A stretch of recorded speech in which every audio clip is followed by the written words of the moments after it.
लालची आइसक्रीम वाला। एक गांव में रवि नाम का व्यक्ति रहता था। वह बहुत ही गरीब था। ना ही उसके पास घर था, ना ही उसके पास कोई जमीन थी। वह एक छोटे से किराए के घर में रहता था। वह हमेशा से अमीर बनना चाहता था, इसीलिए वह काम की तलाश में इधर उधर भटकता रहता था, पर उसे कोई भी काम नहीं मिलता। उसके पास बस एक ही कीमती चीज थी, जो कि एक सोने का कंगन था। तब उसने उस कंगन को बेचकर कोई नया व्यापार करने की सोची। मेरे गांव में गर्मी बहुत पड़ती है और गांव के सभी लोग गर्मी से परेशान रहते हैं। क्यों ना मैं आइसक्रीम बेचने का काम शुरू कर दूं। तब रवि ने सोने के कंगन को बेचकर एक आइसक्रीम की स्टॉल खरीद ली। फिर वह गांव के लोगों को आवाज देकर बुलाने लगा, आइसक्रीम ले लो, आइसक्रीम ले लो, 10 रुपए की आइसक्रीम ले लो।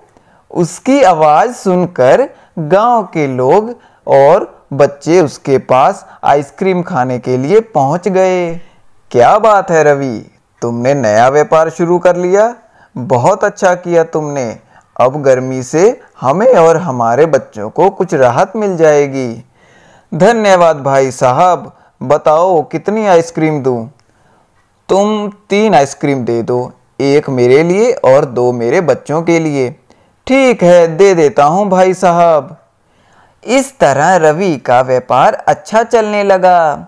उसकी आइसक्रीम की स्टॉल गांव भर में मशहूर हो गई। सभी लोग उसकी आइसक्रीम खाने के लिए उसकी स्टॉल पर आया करते थे। इसी वजह से रवि का व्यापार धीरे धीरे बढ़ने लगा। उसे अब अच्छा खासा मुनाफा होने लगा। अब उसने उस घर को भी खरीद लिया जहां वह किराए पर रहता था, और अपनी आइसक्रीम की स्टॉल को भी नया खरीद लिया और लोगों को अलग अलग तरह की आइसक्रीमें बेचने लगा। रवि को देखकर उस गांव के दूसरे व्यक्ति ने भी एक आइसक्रीम की नई स्टॉल खोल ली। इसी वजह से रवि के आधे ग्राहक दूसरे आइसक्रीम वाले के पास चले गए, क्योंकि वह बढ़िया बढ़िया आइसक्रीम सिर्फ 10 रुपए में बेच रहा था। इसकी वजह से रवि बहुत ही गुस्से में आ गया। उसने सोचा, यह तो मेरा धंधा बंद करवा देगा। मुझे कुछ करना होगा कि इसका आइसक्रीम की स्टॉल बंद हो जाए।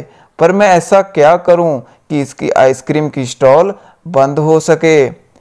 क्यों ना मैं इसकी आइसक्रीम रात को चुरा लूं, जिससे इसको बहुत घाटा हो जाएगा और यह अपनी आइसक्रीम की स्टॉल को बंद कर देगा। फिर रवि ने रात को उसकी कुछ आइसक्रीम चुरा ली, पर उस व्यक्ति ने रवि को चोरी करते हुए देख लिया और जोर जोर से चिल्लाने लगा, चोर चोर चोर आया चोर।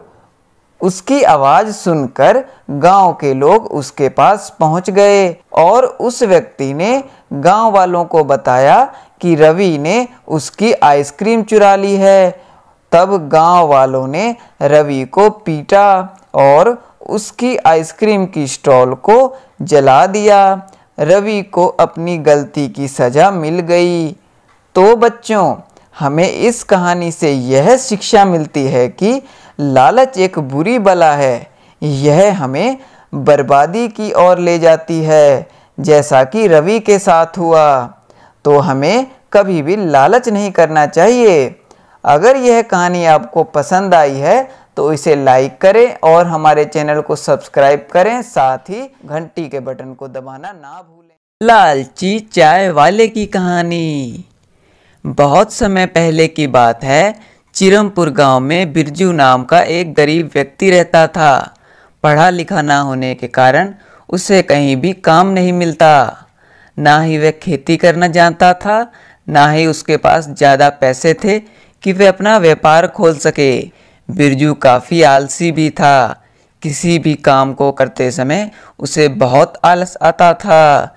एक दिन उसके पड़ोसी ने पूछा, अरे बिरजू, तुम कोई काम धंधा क्यों नहीं करते? सारा दिन खाली बैठे रहते हो, ऐसे तो तुम्हारा जीवन बेकार हो जाएगा। तब बिरजू ने कहा, मुझे कोई काम नहीं आता, इसीलिए मुझे कोई नौकरी पर नहीं रखता। जहाँ पर भी नौकरी के लिए जाता हूँ मुझे मना कर देते हैं। तुम मेरी दुकान पर काम क्यों नहीं करते? मेरी मिठाई की दुकान है। ठीक है, मैं कल से आ जाऊँगा। अगले दिन बिरजू दुकान पर जाता है और उसका पड़ोसी उसे सारा काम समझा देता है। कुछ दिनों तक तो बिरजू ठीक से काम करता है, पर वह फिर आलस करना शुरू कर देता है और ग्राहकों पर ध्यान नहीं देता, जिससे सभी ग्राहक वापस चले जाते हैं। फिर उसका पड़ोसी उसे काम से निकाल देता है और कहता है, तुम बहुत आलसी हो और आलस में कोई भी काम पूरा नहीं किया जा सकता। तुमने मेरा बहुत नुकसान कर दिया है। मैं तुम्हें अब नौकरी पर नहीं रख सकता। तुम कल से नौकरी पर मत आना। अब बिरजू फिर से बेरोजगार हो गया और कोई नए काम की तलाश में बाहर निकला। घूमते घूमते वह दूसरे गांव पहुंच गया और उसने देखा कि एक दुकान पर बहुत भीड़ लगी हुई है। तब वह उसके पास गया। वहां एक चाय वाला अपनी चाय बेच रहा था और वहां उसके ग्राहकों की भीड़ लगी हुई थी। चाय वाला 10 रुपए में एक गिलास चाय बेच रहा था और उसकी चाय सभी लोग बड़े मजे से पी रहे थे।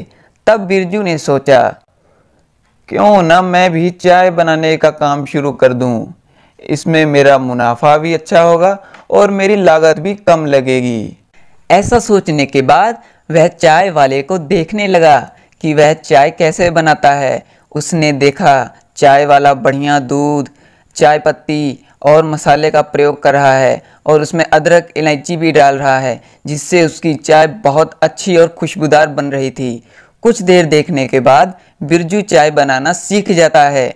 अगले दिन बिरजू बाजार गया और चाय बनाने का सारा सामान खरीद लाया और उसने अपने गांव में एक चाय का ठेला लगा लिया। तब उसने सोचा, मुझे पहले चाय को कम दाम में बेचना होगा, इससे मेरा मुनाफा तो कम होगा, पर कुछ दिनों में मैं चाय का दाम 10 रुपए कर दूंगा। और वह जोर जोर से बोलकर लोगों को बुलाने लगा, चाय ले लो चाय, चाय ले लो चाय, सिर्फ 5 रुपए की बढ़िया कड़क चाय। बिरजू की आवाज़ सुनकर और उसकी चाय की खुशबू सूंघकर गांव के लोग उसके ठेले के पास आ पहुंचे और बिरजू की चाय खरीदकर पीने लगे। चाय पीकर उसके सभी ग्राहक बहुत खुश हो गए। उन्हें बिरजू की चाय बहुत पसंद आई। बिरजू अपनी चाय में बढ़िया दूध, ज़्यादा चाय पत्ती, इलायची, मसाले, अदरक डालकर बनाता था। इसी वजह से अब लोगों को उसकी चाय की आदत पड़ गई थी। अब वह रोज़ उसकी चाय पीने आते थे। दूसरे ठेले वाले के ग्राहक भी अब बिरजू के पास चाय पीने आते थे, क्योंकि उसकी चाय बढ़िया और उस चाय का दाम भी बहुत कम था। इससे बिरजू बहुत ही खुश हुआ। धीरे धीरे उसकी आमदनी भी अच्छी होने लगी। अब वह और पैसे चाहता था, क्योंकि उसके मन में लालच आ गया था। तब उसने सोचा, सारा गांव मेरी चाय पीने ही आता है, क्यों ना मैं अपनी चाय का दाम बढ़ा दूं।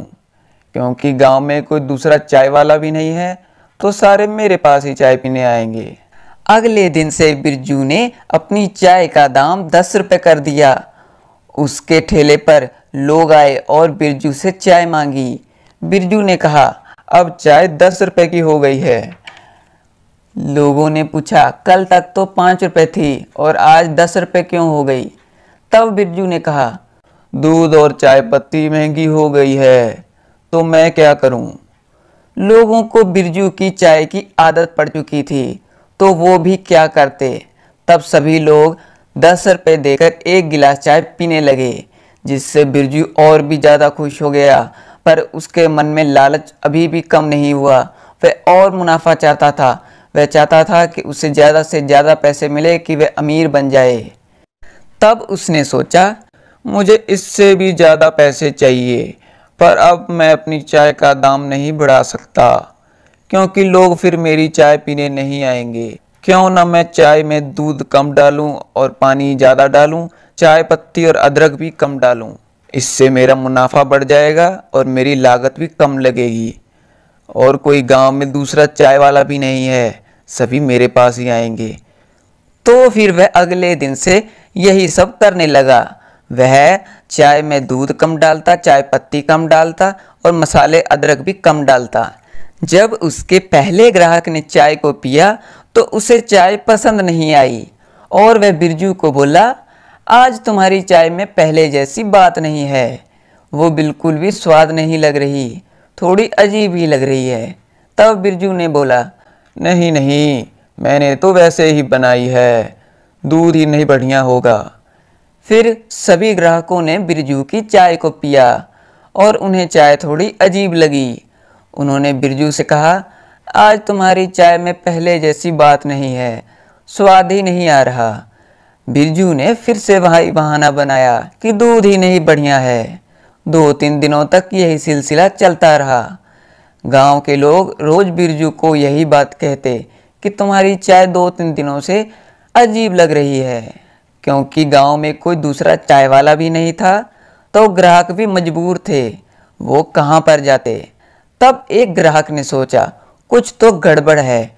उसने बिरजू को चाय बनाते देखा और उसे पता चल गया कि बिरजू चाय में पानी अधिक, दूध कम डाल रहा है, चाय पत्ती और मसाले भी कम डाल रहा है। इसी वजह से उसकी चाय में स्वाद नहीं आ रहा। तब उसने यह बात पूरे गांव को बताई। सभी लोगों ने बिरजू को बुरा भला सुनाया और उसी व्यक्ति ने गांव में दूसरा चाय का ठेला लगा लिया। अब वह अपनी चाय को मात्र 5 रुपए में बेच रहा था और उसकी चाय भी बढ़िया थी। अब बिरजू के सभी ग्राहक दूसरे चाय वाले के पास चाय पीने चले गए क्योंकि उसकी चाय सस्ती और बढ़िया भी थी। इससे बिरजू बहुत दुखी हुआ, उसे अपनी गलती का एहसास हुआ। पर अब उसकी ठेले पर कोई ग्राहक भी नहीं आ रहा था तो उसने अपना ठेला हटा लिया। तो बच्चों, इस कहानी से हमें यह शिक्षा मिलती है कि हमें कभी भी लालच नहीं करना चाहिए, हमेशा ईमानदारी और लगन से काम करना चाहिए।